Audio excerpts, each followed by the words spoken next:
老子知道都已经交代了，信也不在我这儿，你还想怎样？你们在京城虽分开行动，但是必然有联系。两件事：第一，你的同党都在哪儿？第二，那封信的下落在哪儿？说清楚了，我一定保你活命；说不明白，姓韦有的是办法让你张嘴。我就是一个喽啰，其他的我也不知道。他们只叫我去兴武卫衙门踩点，然后把打听到的消息放到白果寺街头，别的真的什么都不知道了。若只给你派了打听消息的任务，何须同你说起信件？事到如今还想这样撒谎，就不怕死吗？你还不老实交代？大人饶命，饶命！小的说，这事是真不怪我呀。王爷他是既不信你，他也不信宫一城，当然给宫一城的信就只有上满峰。这不是事情久久没有进展，所以才把我推出来了吗？我知道你要护严家，所以我根本不敢拿这封信。然后呢？然后我就把这封信给别人了。我这不是寻思着眼不见心不烦，就算真的出错了，也不会怪到我的头上吧？但是我没想到拿下那人原是宫一城的部下，根本不听我安排。估计想着拿那东西去投奔宫一城立功呢，所以半道就跑了。你倒是挺机灵，可你要知道，如果王爷知道此事，你得死多少次？先生，我这几天真的快要吓死了，跟黄钱的事半个字都没敢提。先生，我求求你救救我，只要能保住我这颗脑袋，让我干什么都成。小儿与兄弟们奔下来京城找宫云先生，然后将严家的信交给薛国公的。可是入了京之后，却联系不上宫云先生，这没办法把信交给薛国公。我们又人生地不熟的，怕贸然行动会惹出什么祸来，只好分开行动。所以就有小人去打探薛国公的动向，之后好找一个合适的机会将信件交上去啊。若你所言不虚，那么信应该还在你兄弟们手上。只要你告诉他们，已打探清楚薛国公动向，他们便会把信给你，是吗？姑娘问你话，那是也不是啊？是。那就好办了。周大人，你想按照我说的，让他写下信来，今夜送去白果寺，切勿打草惊蛇。不行啊！这玩意儿上面知道了，小人的命不保啊！姑娘，要不你还是回避一下？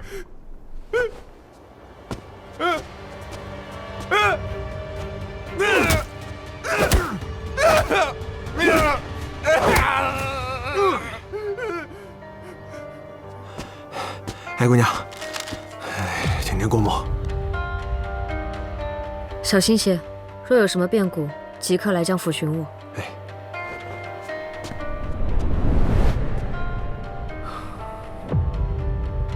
周大人，你之前上报给定国公那些关于燕家之事，无关痛痒，报也就报了，但这封信不行。明白。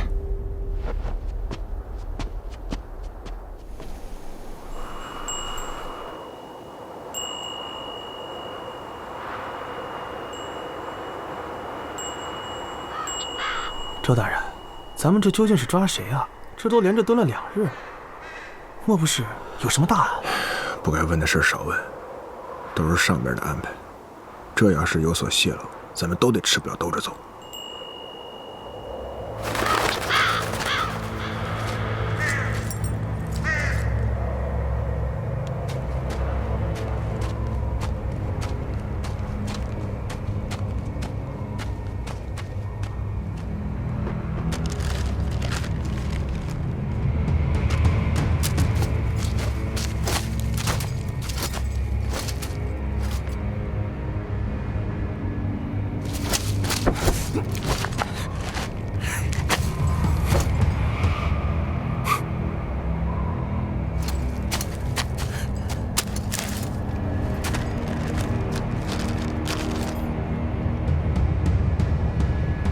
周大人，这人怎么办？找个僻静的地儿，杀了。这么开心呢？小人命贱，本不值得大人动怒，只是大人取走的那一份，乃是白纸一张。若今日小人身死，我手里的东西，大人只怕再也看不到。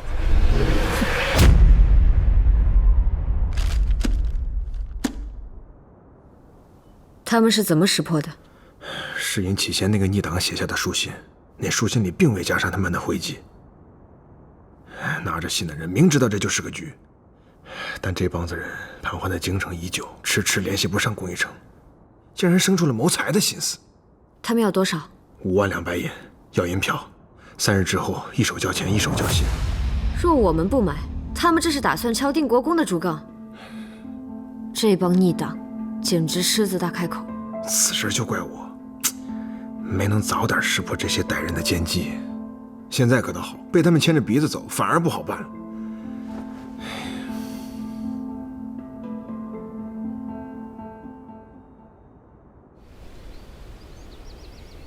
唐儿，你拿了这把焦鞍去幽篁馆卖了。琴也要卖了吗？姑娘不准备留着做纪念了。往后的事，待先过了眼前这一关再说。记住，无论如何，一定要去幽篁馆卖掉刺青，明白吗？嗯。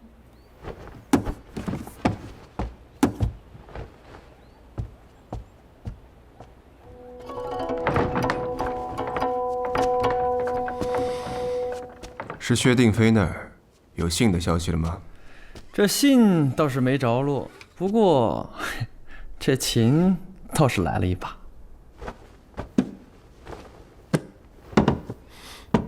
怎么回事？是江家的丫鬟拿过来变卖的，我看就是你把人家给吓着，不愿意再跟你学起来了。这把琴是燕玲送他的，就算他是小性子，也不可能随意拿来变卖。定是出了什么事儿？这平时他的消息你不是最清楚吗？怎么，那一夜之后什么都不跟你讲了？你一贯是智计无双，怎么如今被一个小姑娘牵着鼻子走啊？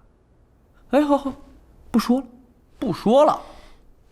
你和尤芳英相熟，去打听一二。若他真的着急用钱，定会动用严谨的账。我的谢少师，您这是求我办事呢？若你不愿，那另外几把琴的钱，愿意。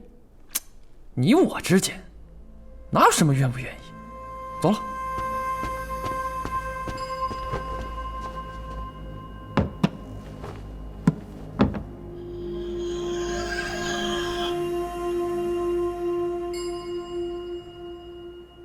哎，不行，姑娘说了，这是我们的账册，外人是万万看不得的。你这话说的也太没有良心了吧！做生意是谁教你的？人为治那边的严警谁帮你们盯着的？现在我成外人了，这门给我看一下。这，除了姑娘以外的都是外人。吕老板，方姨很感激你，可是受人之命，重人之托。今日若是让你看了账本，那来日若是有人让我对吕老板不利，方姨该当如何？我说一句，你8句顶我，还说你傻。我看就你最精。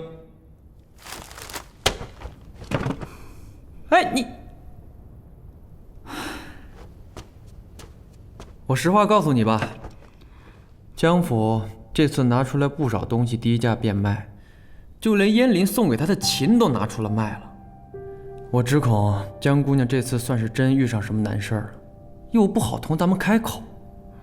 我知道你是真心关心他，但我与谢薇又何尝不是呢？这样，账本我可以不看，但是你一定要告诉我，他到底怎么了？父亲，女儿前几日托您的事可有结果了？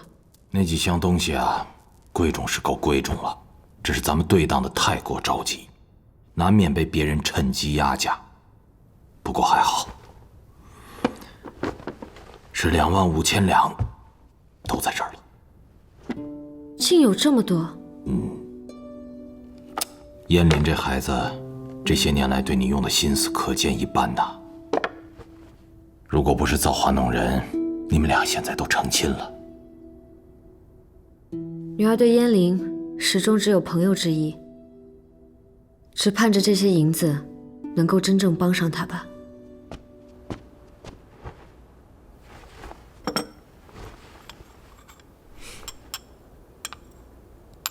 今天一大早，江二姑娘就去了牢里，从尤放英手中的严警账上提走了2万两。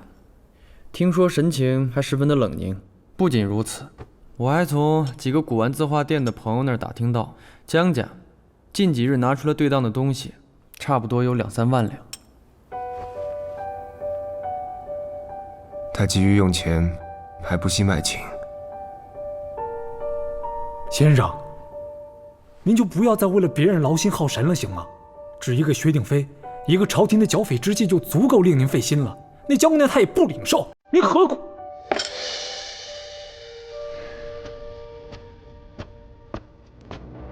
先生，怎么样？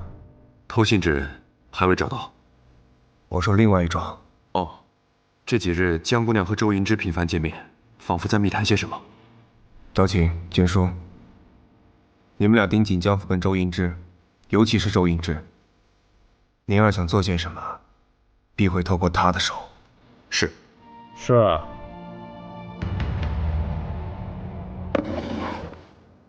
这里面是5万两银票。今夜你去交款之时，一来要低调行事。如今燕家被判了流放，若此事闹大，搞不好要重审，定个杀头之罪。二来，拿到信件之后，一定要详细检查。若他们交的是封拓本，立刻将人压下，向我来禀。你要记住，信上的内容绝不能再让旁人知晓。是，这我知道。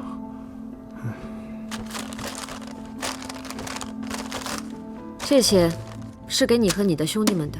我知你办事不易，今日此等大事，还要劳你更加费心。那就先谢过姑娘了。哎，那今天晚上这事成之后，那些歹人的下落还要继续盯着吗？你只管做我交代你的事，后面的事我自有安排。好。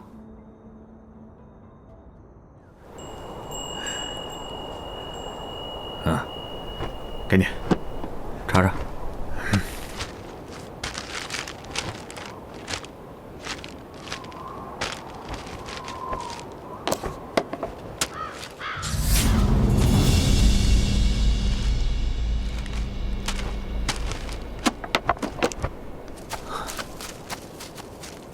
周大人，就这么让他们拿着钱走了？别那么多废话，赶紧回去复命。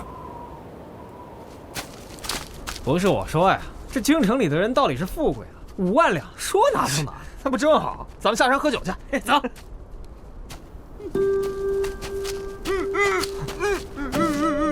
哥，救救我呀！你们什么人啊？想干什么？我家先生有话要问你们，随我走一趟吧。韦先生，已经详细审问过了，这几人来路可不小啊。正是到了定飞公子手里书信那帮人。那信呢？我们上上下下都搜查过了，什么信函都没有，反倒是搜出了这些银票。那逆党头子说，信交给了姓魏的一名大人，因是周银之无疑，这银票就是对方给的买信钱。那这倒是对上了，我们遍寻不到的东西，偏偏跑到他手里边去了。他想方设法的筹钱，借周银之之手买下了此信。到底还是年轻啊，不知人心险恶。这次要不是你出手，不知道那些逆党还会做出什么事情。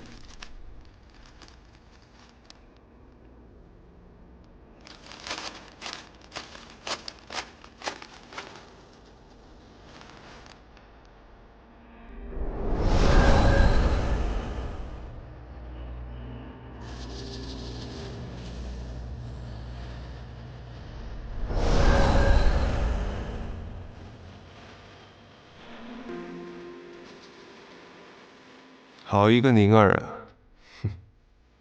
你笑什么呢？你自己看看。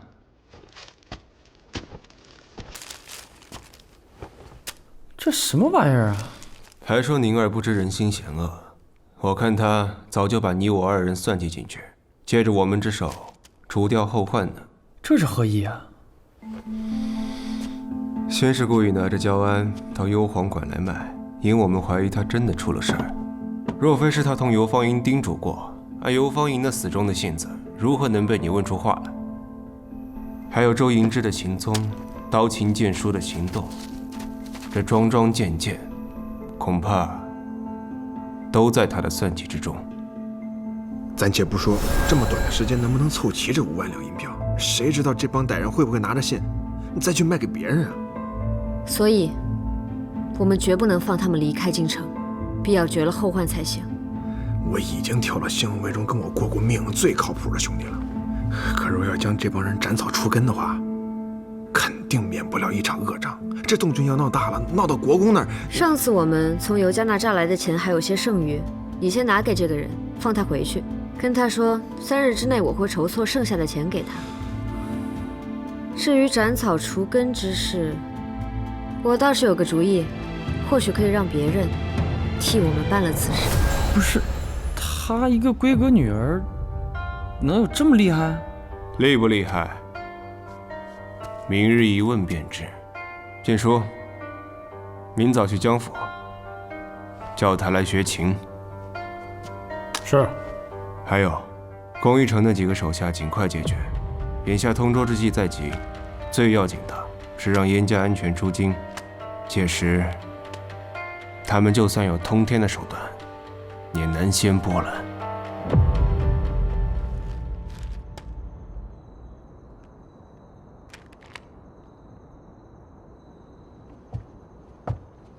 周大人送了什么东西来，竟让姑娘如此伤心？一封人人都想得到的东西。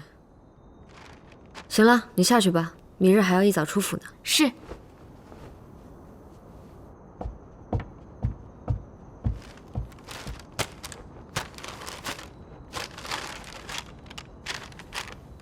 相告定妃下落，让吾与其相见。当年之乱，吾回京已晚，定妃为人所迫，妻皇夫死，此时亦困顿佳节之死。吾与阁下道不同，本不相为谋。然阁下今以定妃未死之事相诱，又言当年之案还有内情，望如实相告一切。如此，阁下信中所提将金陵之众编入军中一事，或可议之。难怪逆党会觉得这下半封信捏着燕家的命脉。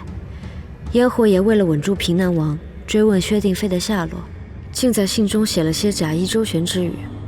若是旁人看着，恐怕的确会被当作勾结逆党的铁证。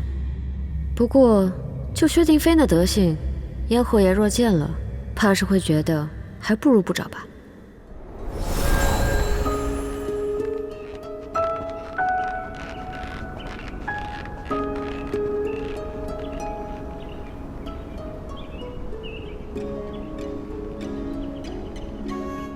见过皇后娘娘。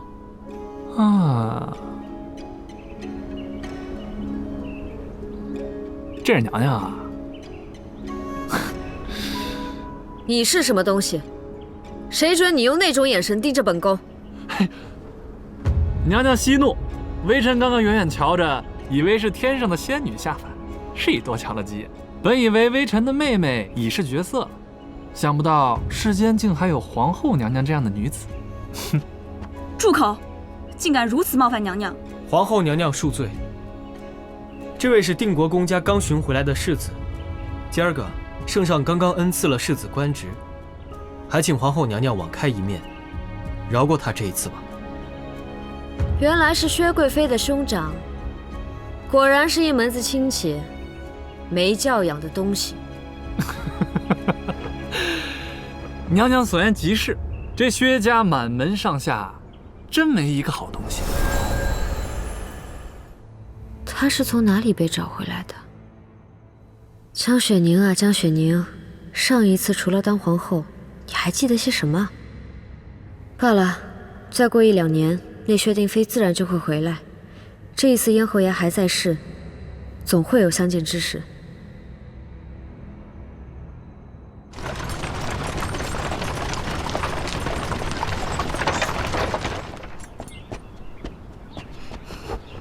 小哥，我家姑娘求见谢少时，还请您通禀一声。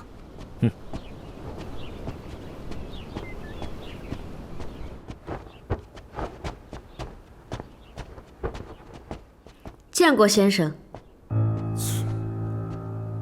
信呢？